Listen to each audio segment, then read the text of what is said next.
Welcome to Metal Detecting Wisconsin 2023. This is the beginning of my 13th season on YouTube. I started back in April of 2010 with my first video. So if anybody's been watching me all this time, give me a shout out in the comments. I'd really like to know how many people have been following me that long, and actually just let me know if you have any idea how long you've been following me. I'd just be curious to see how many people have stuck with me all this time.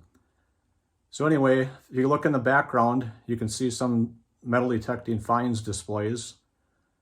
What I've been working on all winter was getting my finds organized and put out on display, so when I have people over, I can show them. And just it's something I've wanted to do for a long time. 40 some years of detecting, I had a lot of stuff to organize and go through. So I'm pretty much done with that room. I'm going to be doing a video in the future of a little tour of my finds room, so look for that video coming up here shortly. So what I wanted to do for the first video of this season is show you some of the new gear that I'm going to be using. So I'm going to turn the camera around and show you some of the stuff that I got. And I'll leave some links to where I got the stuff and what it is in the description of the video. So here's what we're looking at for new gear. Not everything in here is new, but because I have my complete kit that I already added a couple things to, but I'll show you what the new things are in that kit. So we're going to start out with this. I got the Megraphta shovel that came from the UK. It's pretty cool because it's two pieces. It's got like the button on the side you can push to make it longer. So at its shortest, from tip of the shovel to the top of the handle, it's 37 inches long. And when you make it as long as you can make it, it actually is 46 inches long. It's kind of a light to medium ground shovel. It's not rated for real hard or real tough conditions. So I mainly bought it for traveling when I'm going to be traveling on the air, by air. So that was the what I got it for. I did have it out and used it once in a park so far this year, and it works great. It's a little bit longer than what I normally like, even at its shortest length, because I carry my shovel on a hook that's attached to my utility belt. I already branded it with my Metal Detecting Wisconsin sticker. So next up I got a water bottle, Camelback water bottle, and a Camelback holder for the water bottle that I can put on my kit. I mainly got that for when I went to England in the fall, so I've had that for a few months already. And if I'm going to be doing any hiking or anywhere I'm going to be far from the vehicle, I'm definitely going to have that on and have the water in it. If you remember from my last trip, my first trip to England, I got dehydrated when I was over there. I wasn't going to have that happen again. Next thing here, I got the 11 by 13 XP-2 coil. I've used that a couple times already too, and it works great. Good separation, a lot of ground cover. Next up, before we get to the kit, I got this stand for the XP-2.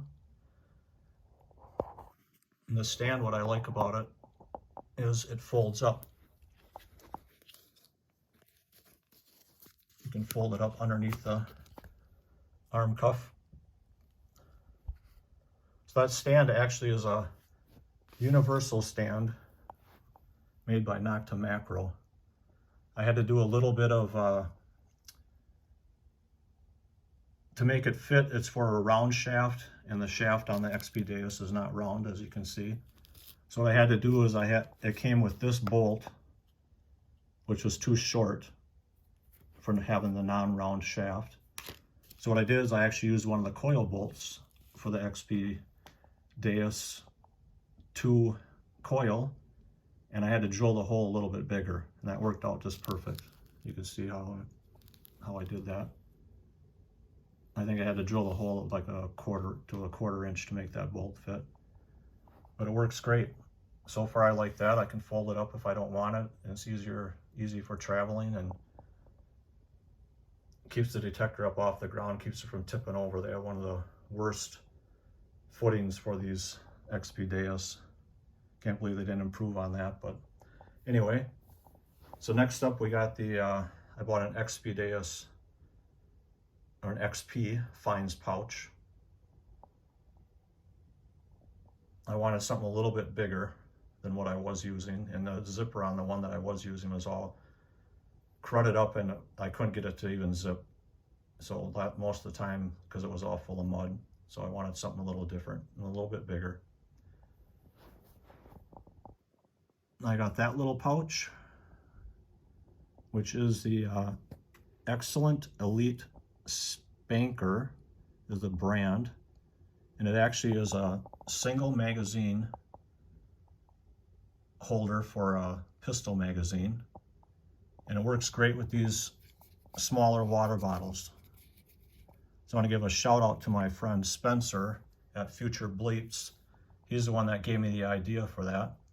So when I got it, it had this spongy cord here and this thing on it that are to help hold down the magazine. And I removed that. That's the only thing I had to do, and then the bottle fits in there just perfect.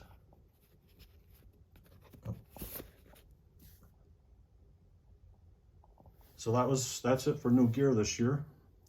Like I said, I'll leave some descriptions on some of the stuff that is a little more obvious, but and links to their websites.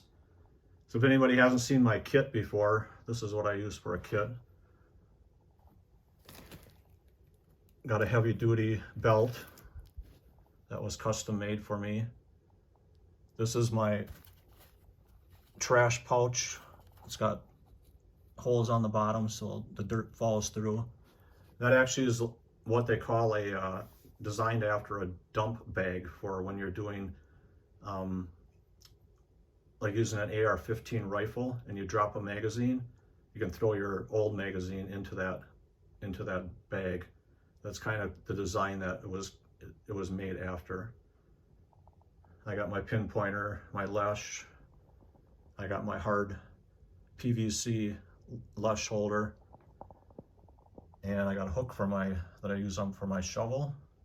That other little pouch there, I put my loop in there. So that's my my kit.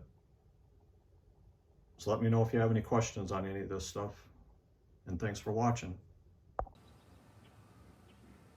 So one other thing I forgot to mention was I put this rare earth magnet into my MI6 Pinpointer.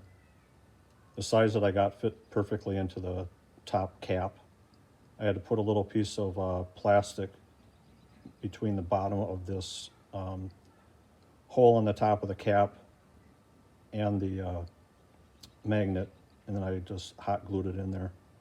So it works out perfect. So I can stick that in the hole if there's little pieces of iron and get them out of the hole. So I'll put a link to that rare earth magnet in the description also.